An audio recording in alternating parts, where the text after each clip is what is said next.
అందరికి నమస్కారం. ఇవాల్టి మన టాపిక్ డొనాల్డ్ ట్రంప్ బ్రిక్స్‌ని ఏం చేస్తుండు? అసలు బ్రిక్స్ పైన ఆయన పట్టు ఎట్లా సాధించబోతుండు అనేది కొంత టాపిక్ మనకు. బ్రిక్స్ అంటే ఏంది అంటే Brazil, Russia, India, China, south Africa.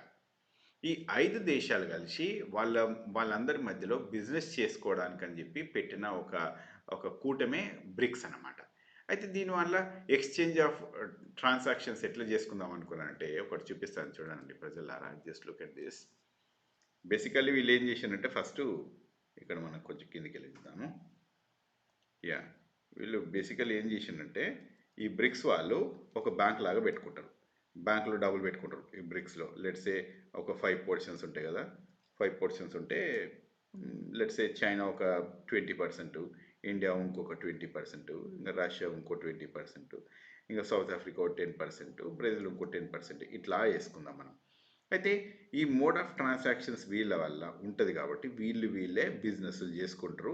Let's say China తోటి ఇండియాకి బిజినెస్ అయితే వాళ్ళకి యుఎస్ డాలర్ అనేది అవసరం లేదు. ఇండియాకి రష్యాకి మొన్న పెట్రోల్ మూవ్ అయింది కదా, ఆ పెట్రోల్ మూవ్మెంట్లో కూడా వాళ్ళు ఏమనుకుంటారంటే ఇనిషియల్గా రూపీ వర్సెస్ రబుల్ ఇవి రెండు ట్రాన్సాక్షన్స్ చేసుకున్నాము అని కూడా ఇట్లా అనుకున్నారు. ఇంకా ఆ తర్వాత ఇది కొంత ప్రోగ్రామ్ కొంత ప్రాబ్లం వచ్చేసింది, ఇట్లా సైడ్కి జరిగింది. అట్లాగే మిగతా అన్ని కంట్రీస్ తోటి కూడా ఇదే పద్ధతి ప్రకారం చేసుకుందాం అనుకున్నారు. అయితే ఈ కంట్రీస్లో ఇంకా కొన్ని కంట్రీస్ యాడ్ అయినాయి. మీకు ఈ లిస్ట్ చూపిస్తుంది చూడండి ప్రజల్లారా.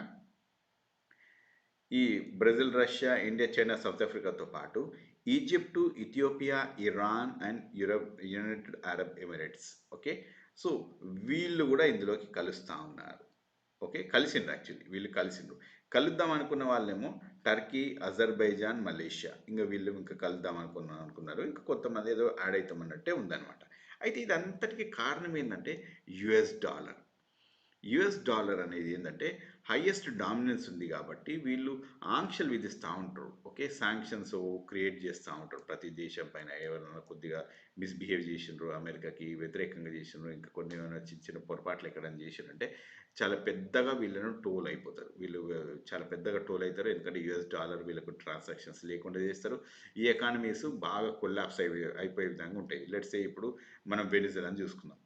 వెనిజులాను, ఇరాన్ని కనుక చూసుకుంటే ఇట్లాంటి ప్రాబ్లమ్స్ వీళ్ళతోటి బాగా క్రియేట్ చేస్తారనమాట. సో అట్లాగే ఇంకా మనం లిబియా లిబియా అయినప్పుడు ఆ గడాఫీ వీళ్ళందరూ ఉండే కదా ఈ సిచ్యువేషన్స్, ఈ సద్దాం హుసేను వీళ్ళందరితో జరిగే ఈ ప్రయత్నాలే ఇవన్నీ.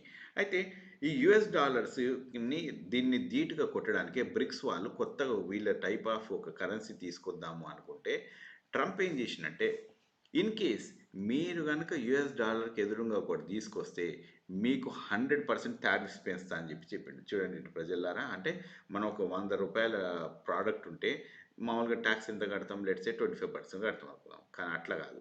ఇప్పుడు ట్రంప్ ఏం చేస్తున్నాడంటే దీన్ని 100% ట్యాక్సెస్కి పెంచుతా నేను, అప్పుడు మీరు బిజినెసే చేయలేరు అమెరికా తోటి అని చెప్పి ఒక థ్రెట్ పెట్టిండ్రు. అయితే ఇవి ఏంటంటే మిగతా కంట్రీస్కి కూడా ఏం చేసినంటే చైనాకి, అట్లాగే కెనడాకి, మెక్సికోకి, ఈ 3 కంట్రీస్కి ఇగో వీళ్ళిద్దరికేమో 25%, మెక్సికోకేమో 10%. సో ఈ ట్యాక్సెస్ ఇట్లా పెంచుకుంటా పోతుండ్రు ట్రంప్.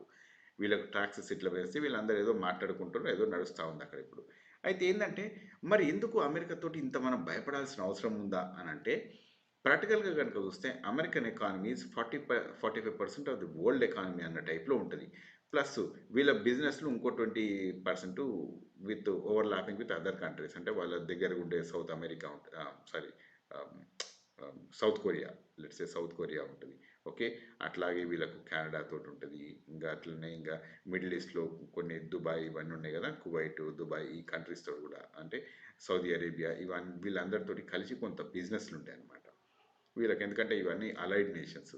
అట్లాగే వీళ్ళకు ఆస్ట్రేలియా తోటి ఉంటుంది, ఇంకా న్యూజిలాండ్ తోటి ఉంటుంది. ఇట్లా ఈ కంట్రీస్ తోటి కొంత అలైన్మెంట్ బాగానే ఉంటుంది. వాళ్ళ బిజినెస్ ఓవరాల్గా ఓవర్లాప్ అయ్యి నడుస్తూ ఉంటాయి యూరోపియన్ కంట్రీస్తో పాటు కూడా.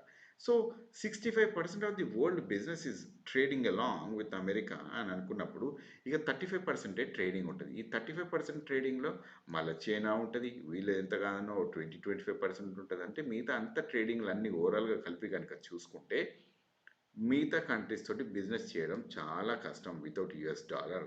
అయితే ఏమేమి చెప్పిందంటే ట్రంప్, మీరు గనుక చెప్పిన మాట వినక మీరు కొత్త డాలర్ తీసుకొచ్చిర్రు, కొత్త కరెన్సీ తీసుకొచ్చిండ్రు అంటే మీ నేషన్స్‌కి ఇగో ఇది చేసేస్తా అని చెప్పిండు.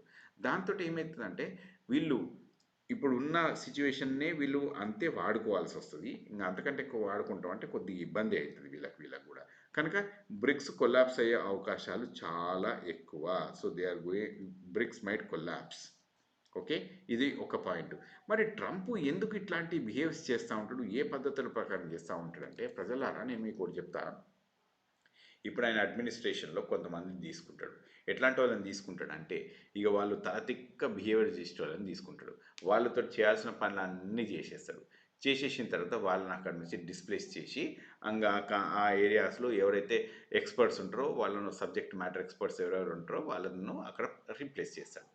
సో దట్ ఇంకేమైతదంటే, ఇంగా క్లీన్ చేయాల్సిన ఆ ఏరియా అంతా క్లీన్ చేసేస్తాడాయన. ఎందుకంటే తలతిక్కోళ్ళని తీసుకొస్తాడు. ఆయనకి అసలు తలతిక్క అంటే ఇంక అంతకంటే ఎక్కువ తిక్కున్నోళ్ళని తీసుకొస్తాడు కాబట్టి ఇట్లా ఉంటది. ఇప్పుడు మన ఒక ఇండియన్ డాక్టర్ ఉంటాడు కదా!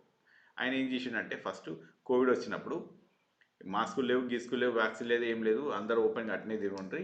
హర్డ్ ఇమ్యూనిటీ వచ్చేస్తది అని చెప్పి అట్లాంటివి చెప్పడం జరిగింది. ఇప్పుడు ఆయన్నే వాళ్ళ దానికి ఇంకా అడ్వైజర్ లాగా వస్తా ఉన్నారనమాట. సో, అట్లాంటి సిట్యుయేషన్స్ కొన్ని ఉంటాయి.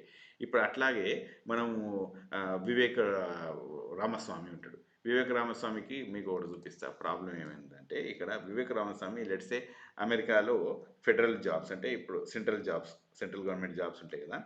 వాళ్ళు 1,00,000 మంది ఒక 1,00,000 కాదు ఒక ఎంతమంది లెట్స్ సే ఒక 10,00,00,000 మంది వేసుకుందాం మనం. ఓకే. 10,00,00,000 మంది ఇట్లా నౌకలు చేస్తారనుకుంటే వీళ్ళందరికీ యావరేజ్‌గా ఒక 300, 400 100,000స్‌లో మనం గనక చూసుకుంటే వీళ్ళకు లోన్‌లుంటాయి. ఈళ్ళ సగం మందిని ఎగరగొట్టేద్దాము అని గనక చూసుకుంటే ఈ లోన్‌లన్నీ ఎవరు కట్టాలి? ఇవన్నీ డీఫాల్ట్ కావా?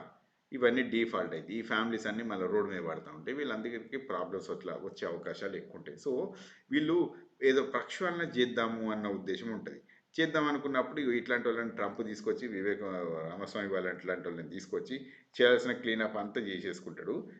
ఇక అందరికి ఆయన వీళ్ళంతా తిక్కోళ్ళు అన్న టైప్‌లో పేరు తీసుకొచ్చుకుంటారు కాబట్టి ఆయన కొత్తగా డబుల్ తిక్క అనే పేరు ఏం అవసరం లేదనేది కాబట్టి ఈ ఈ ఇవన్నీ ఇట్లాంటివన్నీ చేసేస్తా ఉంటారు. అయితే నేను మీకేం చెప్పాలనుకుంటున్నానంటే ప్రజలారా ట్రంప్ ఎవ్వరికి దోస్తు కాదు. ఎవ్వరితోటి దోస్తాని ఉండదు. మీకొకటి చెప్తా. ఇప్పుడు మనం ఇంత చేసినామా, అప్పట్లో ట్రంప్, మోడీ బాగా దోస్తాను లెక్క ఉన్నారా? మనకు కోవిడ్ వచ్చినప్పుడు సిట్యుయేషన్ ఏందంటే ఒక డ్రగ్ ఉంటుందన్నమాట.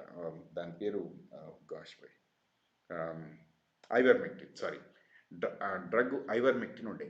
ఐవర్మెక్టిన్ ఇండియాలో బాగానే అవైలబిలిటీ ఉండే. అయితే అమెరికా ట్రంప్ ఏం చేసిండంటే మీరు గనుక ఐవర్మెక్టిన్ మాకు పంపియకపోతే మీ సంగతి తెలుస్తామని చెప్పి ఓ థ్రెటనింగ్ స్టేట్మెంట్లు పంపించాడు. దాంతో దెబ్బకు భయపడి మోడీ ఏం చేసిండంటే ఐవర్మెక్టిన్ ఇక్కడి నుంచి అమెరికాకి పంపించాడు. అసలు ఐవర్మెక్టిన్ పని లేదు, పాడ లేదు, అది పడేది సరిగ్గా. రైట్. కానీ ఇక అట్లా ఎవడో ఆయనకు తలతిక్కోడు చెప్పిండు, ఆయన తీసుకుపోయిండు, మనోళ్ళు భయపడి పంపించుకున్నారు. అంటే నేనేం చెప్పాలనుకుంటున్నా అంటే basically Modi and Trump are good friends అని అనుకుంటాం. కానీ ఏమైంది మరి? అంటే he will put his country first. Trump is like that. ఇంకెవ్వరు ఏం చేసుకున్నా వినడాయనే. ఆయన దేశాన్నే ఫస్ట్ పెట్టుకుంటాడు. ఆయన ప్రియారిటీస్నే ఫస్ట్ పెట్టుకుంటాడు. ఎవరేం చెప్పినా వినడాయన. సో అంటే దీనివల్ల మనట్లాంటి దేశాలకు నష్టమే. ఎందుకంటే వాళ్ళకే ఎక్కువ లాభాలు వచ్చే విధంగా చూసుకుంటారు. అయితే ఇప్పుడు మనం ఇదంతా చెప్పడానికి వస్తూ ఉంటే బేసికలీ టేక్ హోమ్ మెసేజ్ ఏంటంటే బ్రిక్స్ అనేది కొలాప్స్ అవుతుంది. బ్రిక్స్‌లో కొత్త కరెన్సీ రాదు. రాకున్నా కూడా ఇప్పుడు యూఎస్ డాలర్ డామినెన్స్‌ని అట్నే మెయింటైన్ చేయాల్సి ఉంటది. ఇక మనము అమెరికా తోటి మనకేదో భారీ మంచి సంబంధాలు ఉంటాయనేది ఏం లేదు. వాళ్ళకే ఫస్ట్ లాభాలుంటాయి. ఆ తర్వాత ఏమన్నా మిగులితే మనకొస్తది. లేకుంటే లేదు. రైట్? సో, నెక్స్ట్ వీడియోలో మళ్ళీ కలుద్దాం ప్రజలారా. ఏమైనా మీకు క్వెషన్స్ ఉంటే కింద పోస్ట్ చేయండి. Thank you very much.